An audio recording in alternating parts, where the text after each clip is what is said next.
Introduce somebody else to you here on my left hand. Yellow shirt Danny, world famous contour trained photographer. Everybody give a big smile now. By the Corps of Engineers. Today that's an indoor mall. That's our largest indoor mall. 14 lovely little shops right there. How many of you on board this train will end up falling in love? Alright, now let me tell you about Francisco Marrero. Francisco Marrero home. Big, beautiful home that he built here. And when he passed away, he left that home and his fortune to his wife. But then...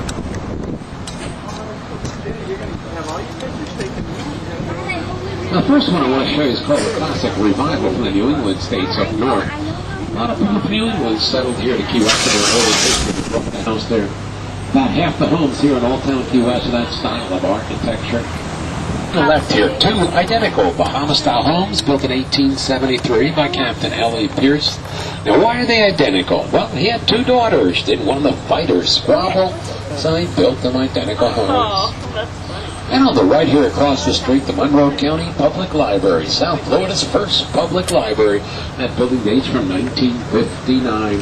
And right next door is a lovely little palm garden. 25 varieties of palms in that beautiful little garden. Now look on the left here, you see this White House with the beautiful red flowers. That house was featured in the PBS television series, This Old House. That program, they showed the process of restoring old homes. And it was fascinating to see the restoration of that house there. Let me show you the third type of home, typical of Old Town Key West. Look on the left here, this little white cottage, second from the corner. Notice the roof line, that zigzag pattern.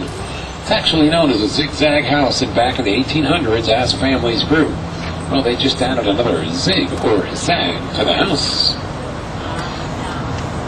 And ahead on the right corner, that used to be Bob Baker's Electric Kitchen, Ernest Hemingway's favorite little breakfast spot. Come here in the 1930s on the right corner. And on the far left corner there, that large wooden building there, that's the Perkins & Sons Chandlery. 100 years ago, that was a sponge warehouse when sponging was $1 million a year business here. Now, Key West, we were actually the largest producer of sponges in the United States in the 1800s, all the way up to 1938 when a red tide caused a blight that wiped out the sponge beds. Millions of dollars were made in that sponging industry. All right, look at these homes on the left and also on the right. They all have something in common. Look on the underside of the porches. They're all painted blue. Now, they're painted blue like that for a number of reasons. One reason, well, that's simply to beautify the homes.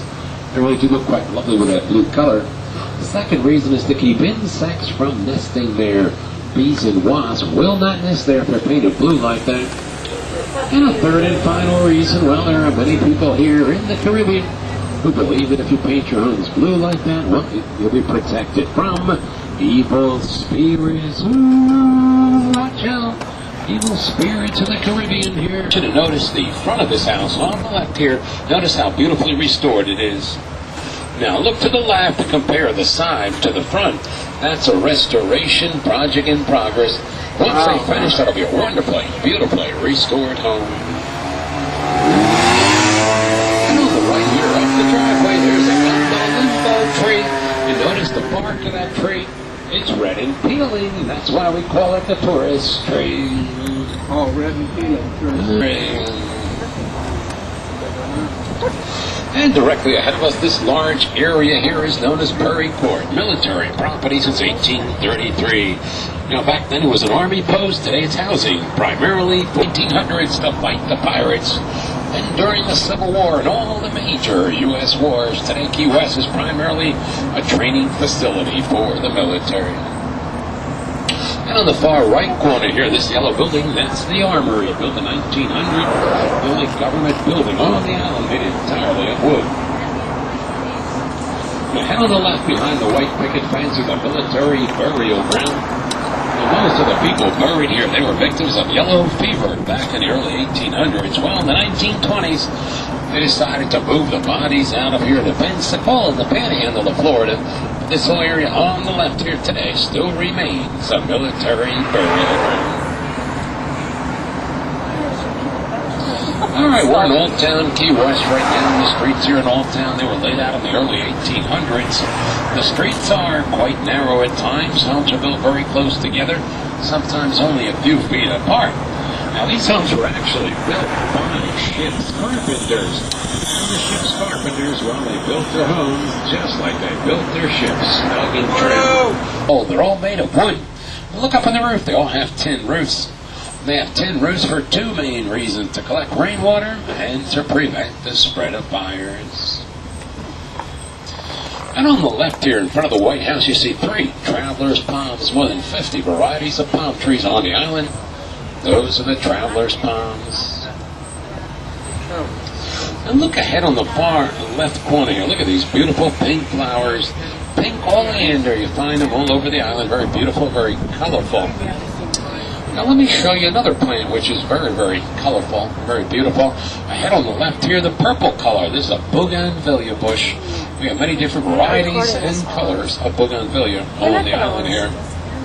I'm not doing the whole thing. Now, in the 1940s, there was a lot of military activity here on the island because of the Second World War. And the military decided there was a need to have a reliable source of fresh drinking water here on the island. So they built a pipeline from Miami all the way down to Key West. That's where we get our...